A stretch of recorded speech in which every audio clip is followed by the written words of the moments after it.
aqui já direto ao ponto. Como eu disse para você, eu não quero que você perca tempo, porque você tem muita coisa para estudar. Então, quero ir direto ao ponto aqui. O que eu quero tratar com você hoje especificamente não sei se você já é estudante de direito, se você já estudou, está na faculdade, ou se você nunca viu direito na vida.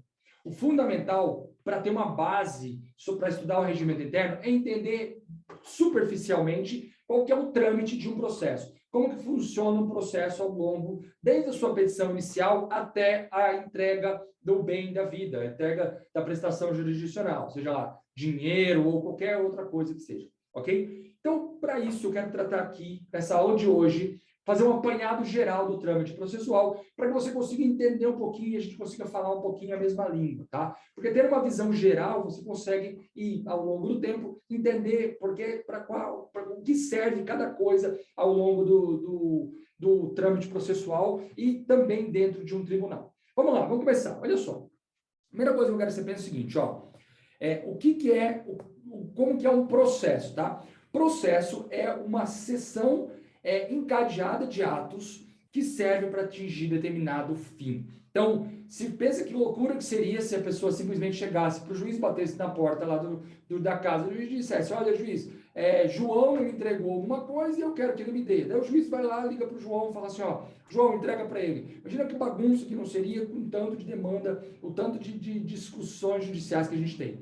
Nesse ponto aqui, nessa aula aqui e em todo o nosso curso, eu vou me basear exclusivamente no processo trabalhista, entendeu? Porque o seu concurso ele diz respeito a um TRT, Tribunal Regional do Trabalho, e você, daqui a alguns meses, vai lidar com isso todos os dias da sua vida, certo? Vamos lá então, vamos começar. É o seguinte, temos aqui, vamos supor que isso aqui seja a linha do processo, tá? É uma linha processual. Sendo que o primeiro momento é quando a pessoa entra com a ação, então vou chamar, ela entra com uma ação por uma petição inicial, ok? E aqui no finalzinho aqui nós temos a entrega.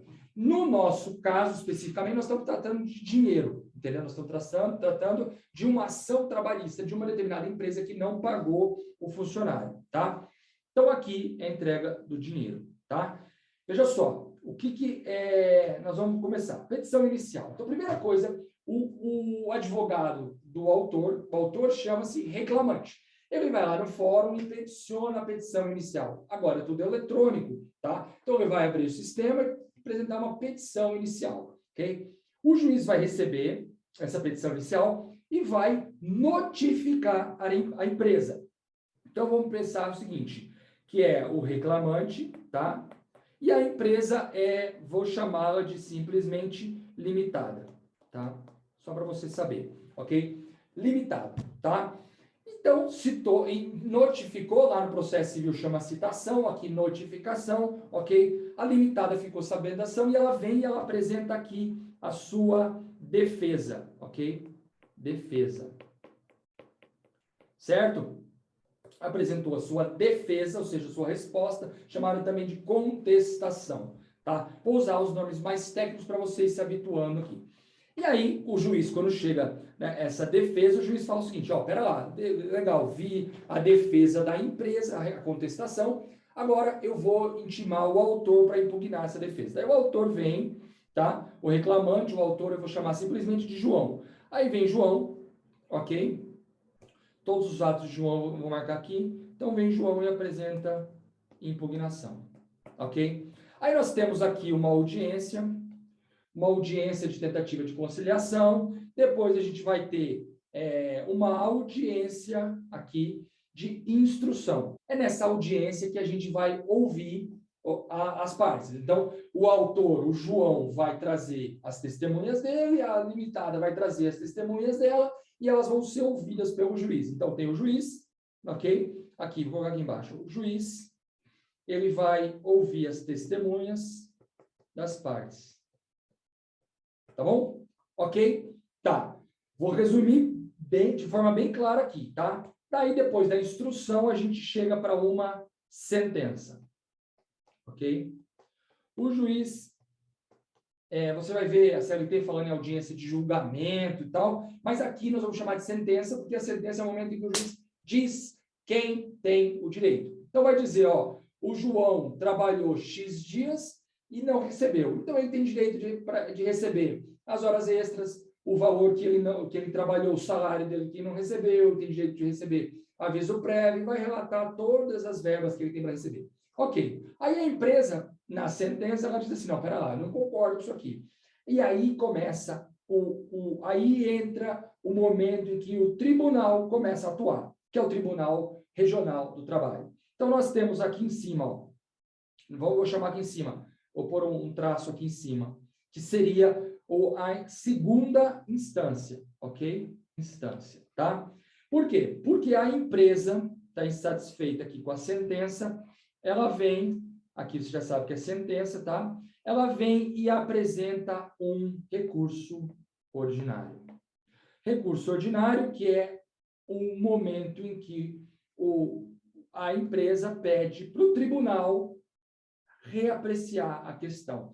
Então, ela apresenta o recurso ordinário, que sai do primeiro grau, entendeu? Ela leva o processo daqui, tá? Ela vai levar o processo lá para o segundo grau, para que o processo seja reanalisado pelos desembargadores. Vamos imaginar que daqui para frente a gente está tratando só da segunda instância. Aqui, ó.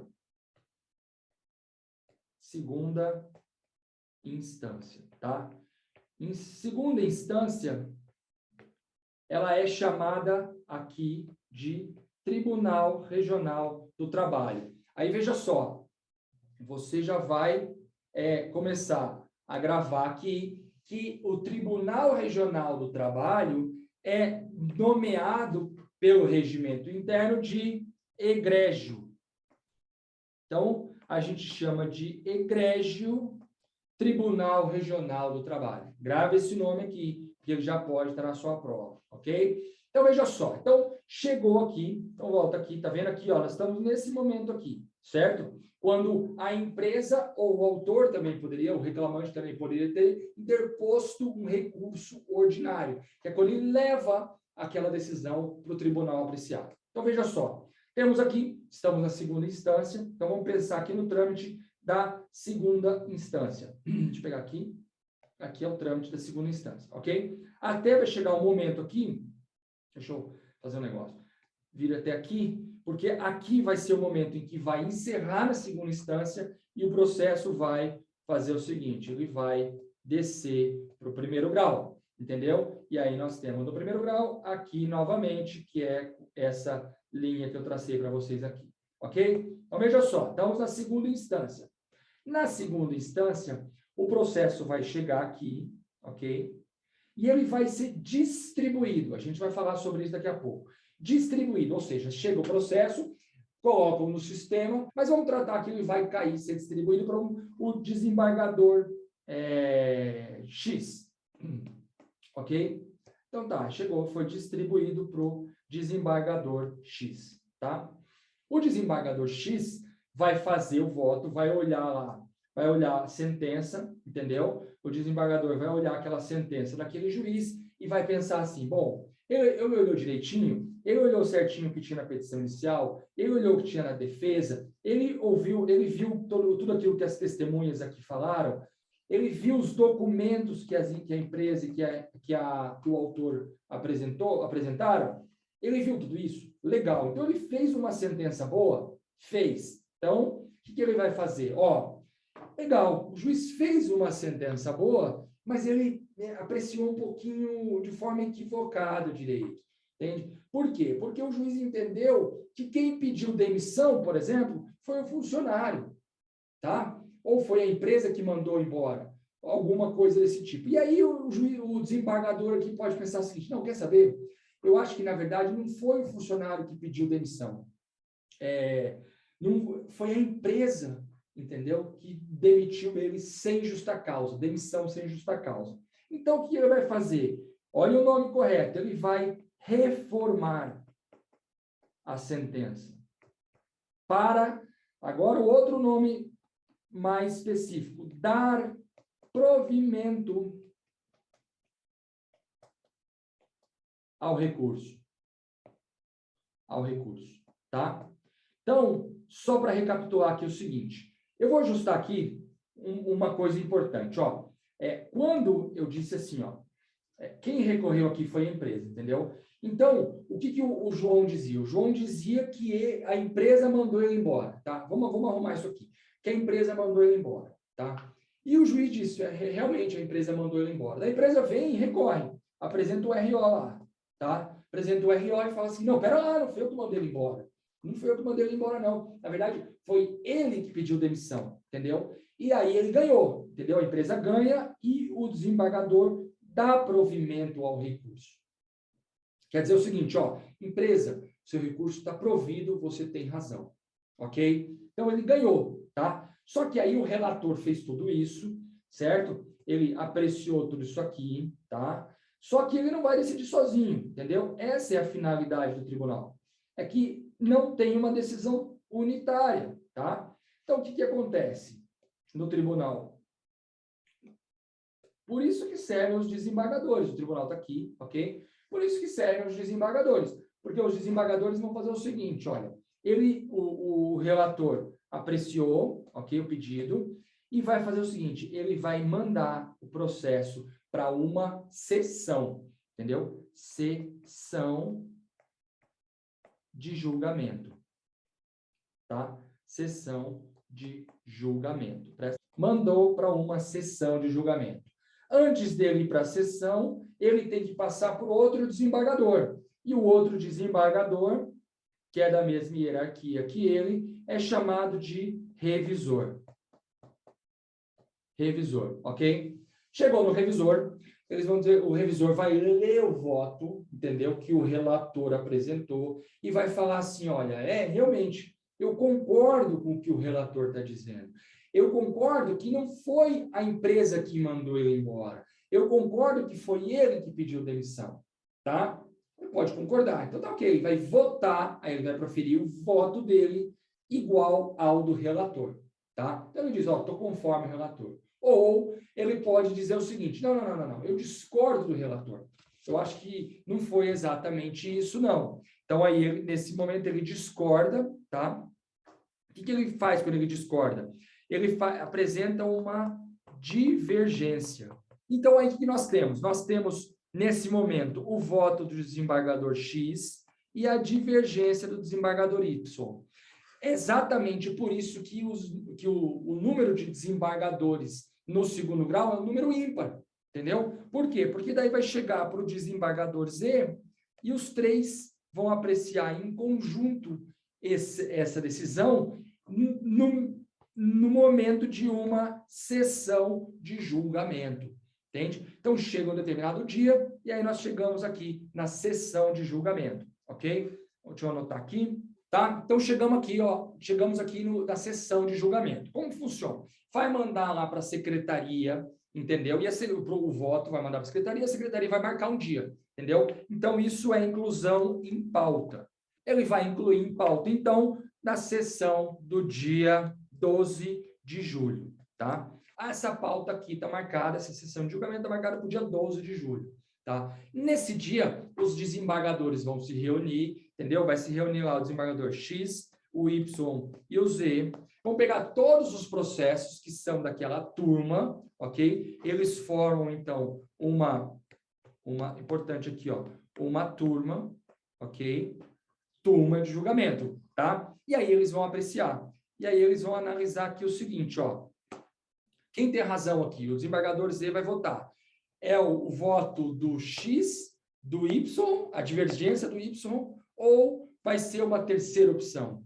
Então, daí eles votam e aí eles proferem o julgamento, entendeu? E aí tem aqui um julgamento. E o julgamento ele vai ser exteriorizado, ele vai ser redigido por meio de um acórdão.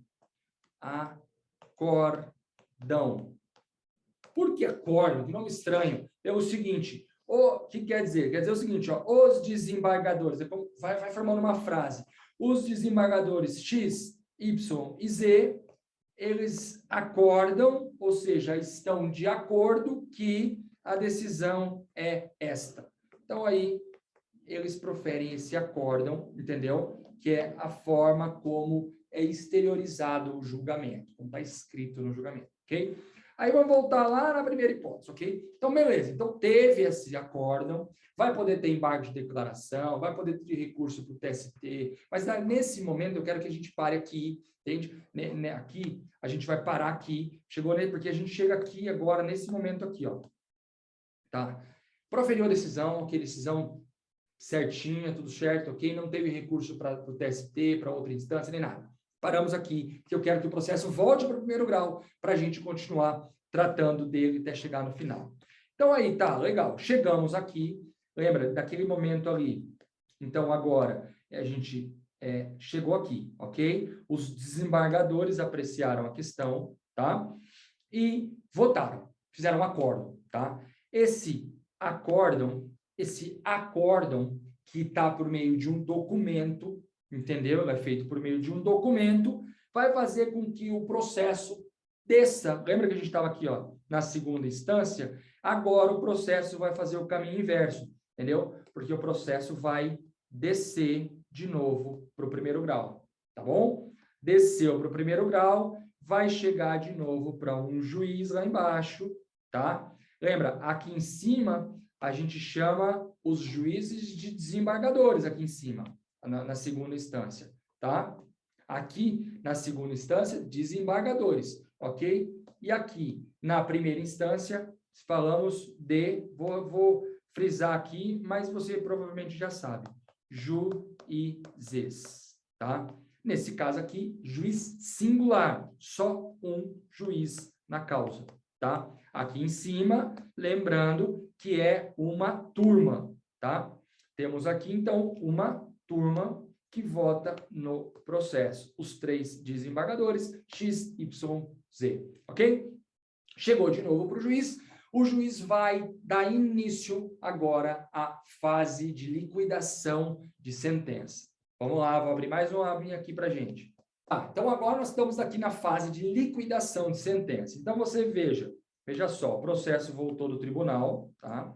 Com acórdão, a decisão definitiva, ok? Daí chegou para o juiz, o que o juiz vai fazer? Vai fazer o seguinte, ó, intime o autor, aqui tem algumas hipóteses, tá? Mas eu vou resumir. Dá para intimar o autor para apresentar a conta, tá? Por quê? Por que tem que apresentar uma conta? Porque lembra que na sentença e no acórdão diz assim, ó, João tem direito ao salário, João tem direito à hora extra, João tem direito ao aviso prévio, e ele diz dessa forma, entendeu?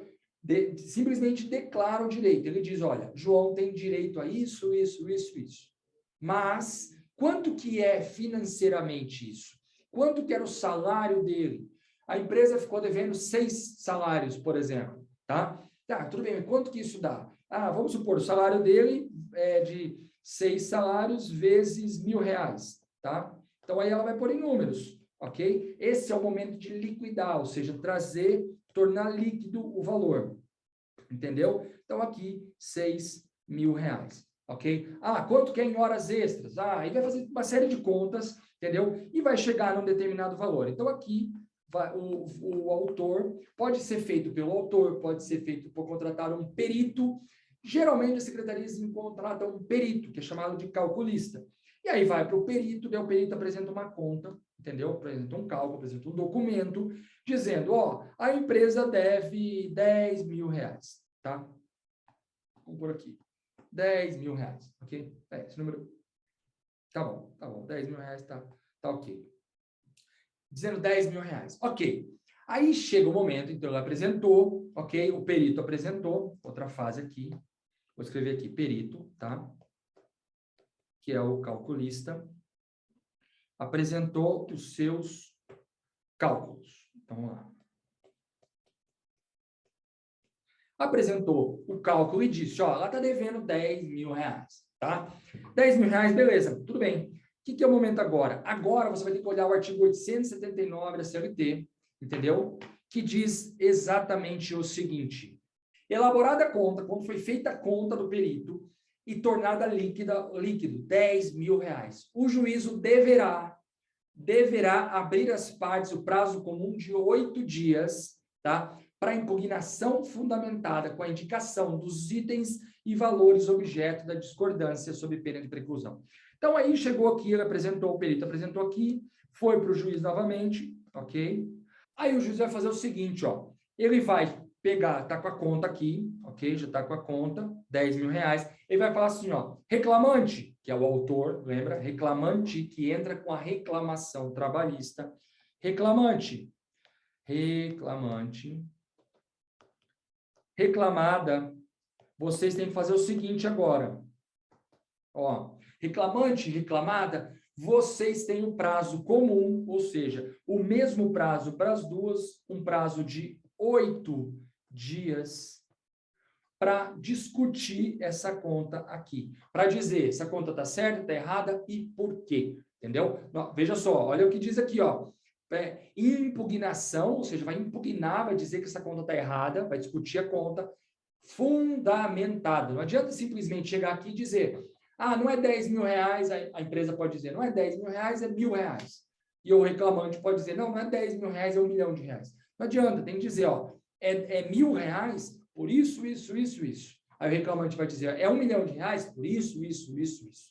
Entendeu? Então, legal. Feita essa conta, feita essa análise aqui, os dois se manifestaram, eles vão apresentar a defesa dele, o reclamante apresentou a defesa aqui, a empresa apresentou a defesa aqui, legal, vai para o juiz vai dizer assim, ok, concordo, então, o autor tem razão nisso, a empresa tem razão nisso, manda de volta para o perito, aqui, manda de volta para o perito a conta, tá? Manda de volta para que ele apresente outros cálculos, que é o que ele vai fazer aqui. Então, eu apresento tudo de novo, um ganhou uma coisa, outro ganhou outra, beleza, fechou a conta aqui em R$8.000, tá? Chegamos, então, ao término da liquidação. E agora nós vamos começar a fase executória, quando vai ter que, realmente, tudo que a gente andou até aqui, ó, o autor chegou e entrou com a petição inicial aqui, para quê? Para ganhar dinheiro, né? Para ganhar exatamente aquilo que ele não recebeu ao longo do contrato de trabalho. Então, finalmente, a gente chega no momento em que a gente já sabe que a empresa deve, tudo que a empresa não pagou foi R$8.000, e agora chegou o momento de executar. Então, nós estamos aqui no momento de execução. Vocês vão ver falando sobre isso várias vezes ao longo da CLT, que é a fase executória, que é chamado de execução, ok? Então, vamos começar a execução. Execução, ela vai começar com uma intimação na empresa para que ela garanta a execução, para que ela pague a execução. Dá uma lida aí, dá uma lida aí no artigo 884 da CLT. Veja só, garantida a execução. O que é garantir a execução? Garantir a execução é quando a empresa vem, quando ela é intimada, entendeu? Ela é intimada e ela deposita o dinheiro, ou ela indica um bem e aí o juiz diz, ó, esse bem é suficiente, entendeu? Ou seja, tem uma garantia no processo, uma garantia suficiente para pagar, entendeu? O que ela quer dizer? O que a CLT quer dizer com isso? Quer dizer o seguinte, olha, eu vou deixar um dinheiro aqui, tá? E aí eu vou discutir de novo aquela conta, entendeu? Eu vou discutir de novo aquela conta ali porque ela está errada. Mas, se eu perder, pelo menos você fica tranquilo, ô João, porque já tem dinheiro na conta, entendeu? Então, daí a empresa pode vir. Aqui eu estou trazendo o melhor cenário, entendeu? Estou trazendo uma empresa, uma situação fácil, porque na prática, não é bem assim. Na prática, aqui, esse é o momento em que trava a execução. E aí o judiciário fica assoberbado por causa disso, porque não encontra bem na empresa, não encontra dinheiro na empresa. Então, a imensa maioria boa parte das ações, não é a maioria, são ações movidas contra pequenas empresas, entendeu? Então, essas pequenas empresas não têm dinheiro lá para depositar, no meu exemplo aqui, R$8.000, entende? Então, se ela não pode depositar, ela não pode rediscutir a conta. Mas aqui, então, eu vou trazer um cenário mais bonitinho, mais legal para o processo andar. Senão, eu ia ter que parar aqui o nosso exemplo. Então, ela vem e deposita, vai lá, liga na secretaria e fala, ó, você faz para mim uma guia que eu vou depositar o valor, ok? Um modo bem simples para você visualizar. E deposita numa conta vinculada ao processo. Então, o banco vai abrir uma conta número 100, sei lá, entendeu? Que ela vai ficar vinculada ao processo, a esse processo aqui, entendeu? Então, essa conta só tem dinheiro deste processo, tá? Um processo pode ter várias contas, tá? Mas aqui, vamos supor que a conta 100 é desse processo. Então, a empresa vem e deposita lá os R$8.000, tá? Aí, olha o 884, diz o seguinte, ó, garantida a execução ou penhorar dos bens, tá? Porque pode o oficial de justiça, presta atenção se você vai fazer concurso para oficial de justiça. O oficial de justiça pode ir até lá e penhorar, por exemplo, um carro. O oficial de justiça chega lá, vê um carro parado, e fala assim, ó, vou penhorar esse carro. Esse carro é da empresa? É da empresa, então está penhorado.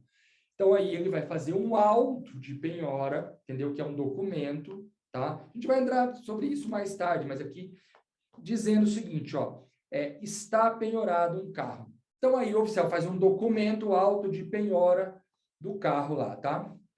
Vocês sabem que eu sou muito bom desenho, então eu vou fazer um desenho aqui, ok? Para você lembrar. Auto de penhora do carro, ok? R$8.000, beleza, penhorou o carro. Então, tá ok. Aí a empresa vai dizer, ó, juiz, presta atenção. Eu já depositei ou já penhorou meu carro, então agora eu posso discutir a conta conforme o artigo 884 da CLT. Terá o executado, aí já muda o nome, lembra? Era reclamada, virou executada, porque estamos na fase de execução. Agora a nomenclatura muda. Terá o executado ou a executada 5 dias para apresentar embargos à execução. Tá? E aqui é chamado de embargos. Cuidado que os nomes se confundem, tem outras formas de embargo, embargos de divergência, embargos de declaração. Aqui são os embargos à execução. Ok? Que eu vou simplesmente nomear aqui para frente no nosso curso de EEX, para facilitar. Embargos de execução. Ok? Então, apresentou embargos, aí sempre que uma parte se manifesta, a outra tem que se manifestar também. Então, intima aqui, de novo, o João, tá? Para se manifestar. O João vem, diz que ela não tem razão nenhuma, que aquilo é uma loucura, pede litigância de má-fé e blá, blá, blá. Beleza, daí o juiz vai novamente proferir uma decisão, tá? Decisão sobre os embargos à execução. Só que tem uma coisa, João também pode querer discutir a conta, tá? Então, aí o João, nesse mesmo prazo, quando ele for intimado para se manifestar, o que ele vai fazer? Ele vai apresentar um incidente grave. Embargos, execução e impugnação à sentença de liquidação são incidentes, tá? Então, o João vem aqui e apresenta a sua impugnação à sentença de liquidação. Tá ficando complicado ainda, ficando muita coisa aqui, né? Mas fica tranquilo que depois eu vou resumir isso aqui, que você vai conseguir acompanhar melhor. Então o que a gente tem aqui agora, nesse momento, para essa decisão? Nós temos embargos. O que o juiz vai ter que decidir? Vai ter que decidir os embargos à execução da empresa e vai ter que decidir tudo junto a impugnação à sentença de liquidação do João. Está todo mundo discutindo a conta de novo, chegou para o juiz de novo, e aí o juiz vai decidir. Tá, quem tem razão aqui? A empresa pode dizer, daqui desse momento para frente, os juros estavam errados, correção monetária estava errada, penhorou, sei lá, tem excesso de penhora, o meu carro vale R$300.000 e a dívida é só de 8 mil, enfim, pode discutir um monte de coisa. Beleza, tudo bem, legal, chegou aqui na decisão, e vamos para a próxima parte. O juiz vai proferir aquela decisão lá, tá? Decisão, chegamos aqui, ó, decisão dos... Lembram que era 2 incidentes? Vou diminuir aqui. Dos embargos à execução e da impugnação à sentença de liquidação. Ele vai decidir isso na mesma decisão, os 2 incidentes, tá? Depois dessa decisão, o que as partes podem fazer? As partes podem novamente apresentar recurso para... As partes podem novamente apresentar recurso para o tribunal. E nesse momento, aqui o tribunal de novo, temos aqui de novo a segunda instância. novamente vai ser chamada para se manifestar. A segunda instância vai chegar aqui o processo, e esse recurso aqui chama-se agravo de petição. No TRT, ele vai cair aqui, não mais para uma turma, mas para uma sessão. Então, aqui é o momento, vai ser apreciado o agravo de petição. Esse agravo de petição, obviamente, pode ser interposto por qualquer uma das partes, tá? Então, aí, vou voltar um pouquinho. A situação no tribunal vai ser basicamente como essa daqui. Vai ter uma sessão de julgamento, vai incluir em pauta, vai ter alguns desembargadores e vai ter um julgamento e vai ser proferido um acórdão. A questão é a mesma, entendeu? O que diferencia aqui, especialmente, é porque é na fase de execução. Ok, beleza. Depois do acórdão, tá? Saiu o acórdão do agravo de petição, o processo novamente volta para o primeiro grau. E aí, acabou a discussão. Vamos supor que alguém tenha ganho um pouquinho e perdido um pouquinho nessas discussões todas, e o fim vai de novo para o perito para quantificar, tá? Então, vamos colocar aqui de novo, perito.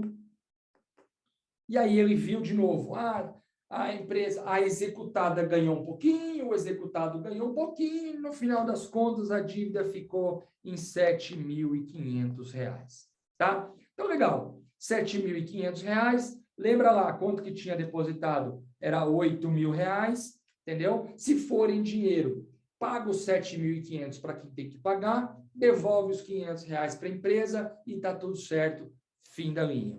Ok? Se for um carro, por exemplo, daí vai começar uma outra fase, uma fase expropriatória, que não preciso entrar aqui agora, porque eu queria chegar nessas questões do tribunal com vocês. Fase expropriatória é quando pega aquele carro, diz o seguinte, ó, vamos penhorar vamos leiloar esse carro, vamos vender em asta pública para que o valor que seja arrecadado pague o reclamante, ok? Aqui é uma coisa importante, R$ 7.500 é o valor da condenação. Só que aqui tem que incluir também mais as custas, os emolumentos, tá? Tudo isso aqui você vai encontrar na CLT, ok?